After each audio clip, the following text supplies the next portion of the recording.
বন্ধুরা, গত 5ই আগস্ট যখন স্বৈরাচারী শেখ হাসিনা বাংলাদেশ থেকে পালিয়ে যায়, তখন কিন্তু তার শেষ ট্রাম্প কার্ডই ছিল সংখ্যালঘুদের উপর আক্রমণ। সে দেখাতে চায় যে বাংলাদেশে আসলে একটা ইসলামী বিপ্লব হয়েছে এবং বাংলাদেশের মুসলমানরা যত এখানে হিন্দুরা আছে তাদের সবাইকে এখন বিপদে ফেলবে, তাদের কোনো নিরাপত্তা বাংলাদেশে নাই। আর এই পুরো প্লটটা নির্মাণ করেছে ভারত।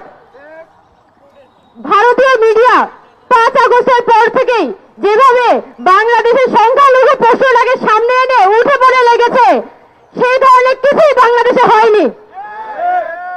এবং আমি মনে করি যে বাংলাদেশে যে বর্তমানে অন্তর্বর্তীকালীন সরকার আছে, এটা তাদেরই একটা দায়িত্ব ছিল ক্ষমতা আসার পরপরই সারা পৃথিবীর কাছে এই বিষয়গুলো জানান দেয়া এবং ভারত যে অনবরত বাংলাদেশের জনগণের বিরুদ্ধে প্রপাগান্ডা চালিয়ে যাচ্ছে তাদের মিডিয়ার মাধ্যমে, তাদের সরকারের মাধ্যমে, এই বিষয়টা সারা পৃথিবীর কাছে পরিষ্কার করা তাদের পক্ষ থেকে খুবই জরুরি ছিল।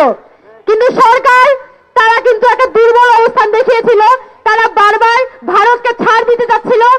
এখনো পর্যন্ত আওয়ামী লীগের যারা দোষর দেশের মধ্যে রয়ে গেছে তাদের কোনো ধরনের বিচার হয় নাই, এখনো পর্যন্ত তাদেরকে গ্রেফতার করা হয় নাই।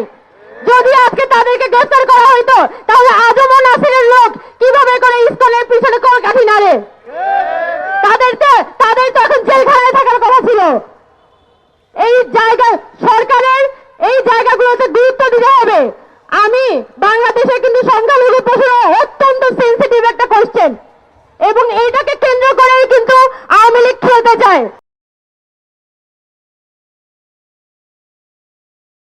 স্যান্ডেলিনা সো, রূপচর্চায় আভিজাত্য। সে হয়তো আওয়ামী লীগ ক্ষমতায় নাই, কিন্তু তার এই সংখ্যালঘু কার্ড সে আজীবন খেলে যাবে। আমাদের রাজনীতিতে আমাদের সবসময় এই বিষয়টা নিয়ে সতর্ক থাকতে হবে যাতে কোনোভাবে ভারত বা আওয়ামী লীগ এই সংখ্যালঘু প্রশ্ন নিয়ে রাজনীতি করতে না পারে। তো এই জায়গা থেকে গতকালকে যে হামলাটি হয়েছিল, গতকালকে যেভাবে করে ইসকনের পক্ষ থেকে এখানে গায়ে পড়ে এখানে হামলা করা হয়, গায়ে পড়ে এখানে ঝগড়া লাগানোর মতো, ওই যে থাকে না গ্রাম বাংলায় মানে ঘরের ভিতরে গিয়ে ঝগড়া করা। বাংলাদেশের মানুষ ইনহেরেন্টলি আমরা শান্তিপ্রিয় মানুষ, আমরা শুধু গিয়ে ঝগড়া বিবাদ পছন্দ করি না। কিন্তু যেভাবে দিনের পর দিন মানুষকে উস্কে দেওয়া হচ্ছে, এখানে রীতিমতো একটা সংখ্যালঘু তত্ত্ব দিয়ে এখানে মানুষকে ডিভাইডেড করার চেষ্টা করা হচ্ছে। সাংবাদিক ভাইয়েরা, শিক্ষার্থী ভাই বোনেরা, আজকে আমি শুরু করছি একটা ইতিহাস দিয়ে। 1963 সালে ইউরোপে একটি সংগঠনের জন্ম হয়েছিল, নাম দেওয়া হয়েছিল ইসকন। তার প্রতিষ্ঠাতা ছিল স্বামী প্রভুপাদ। তার উদ্দেশ্য ছিল সনাতনী ধর্মের মধ্যে ইহুদিবাদের বীজ বপন করা। তৎকালীন সনাতনী ধর্মের ধর্মগুরুরা এর তীব্র নিন্দা জানিয়ে স্বামী প্রভুপাদের ভারতীয় উপমহাদেশে প্রবেশের উপর নিষেধাজ্ঞা দিয়ে দিয়েছিল। স্বামী প্রভুপাদ যখন ভারতীয় উপমহাদেশ থেকে বিতাড়িত হয়েছিলেন, তখন তার সঙ্গে ছিল ইহুদিবাদী বিভিন্ন এজেন্টরা, তার সঙ্গে ছিল ইহুদি এজেন্টগুলা। তাদের উদ্দেশ্য ছিল এই উপমহাদেশে ইসকনের মাধ্যমে সনাতনী ধর্মের ভাই বোনদের ধর্মীয় অধিকার কেড়ে নেওয়া, এই দেশের জঙ্গিবাদী কার্যক্রম পরিচালনা করা। আপনারা যদি ইতিহাস লক্ষ্য করেন, রাজধানীর শনিবাগের সনাতনী ভাইদের মন্দির এই ইসকনের উগ্রবাদীরা দখল করে নিয়েছে। এই ইসকনের উগ্রবাদীরা সিলেটে 2019 সালে রথ যাত্রায় হামলা করেছিল। এই উগ্রবাদীরা কুড়িগ্রামে একটি গ্রাম থেকে আমাদের সনাতনী ভাই বোনদেরকে তাড়িয়ে দিয়ে ইসকনরা দখল করে নিয়েছিল। ইসকন মানে সনাতনী নয়। আমার সামনে এখানে মিডিয়ার শত মিডিয়া আছেন, আপনাদেরকে গত কয়েকদিন যাবত লক্ষ্য করেছি, চিন্ময় দাসের প্রতিটি প্রোগ্রামকে আপনারা সনাতনীদের প্রোগ্রাম হিসেবে উপস্থাপন করেছেন। আপনারা কি করে হতে পারেন?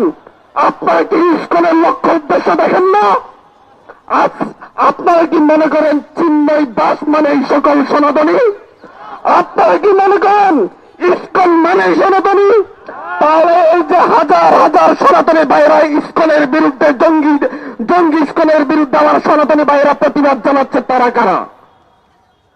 ইস্কন মানে সনাতনী নয়, ইস্কন মানে জঙ্গি সংগঠন।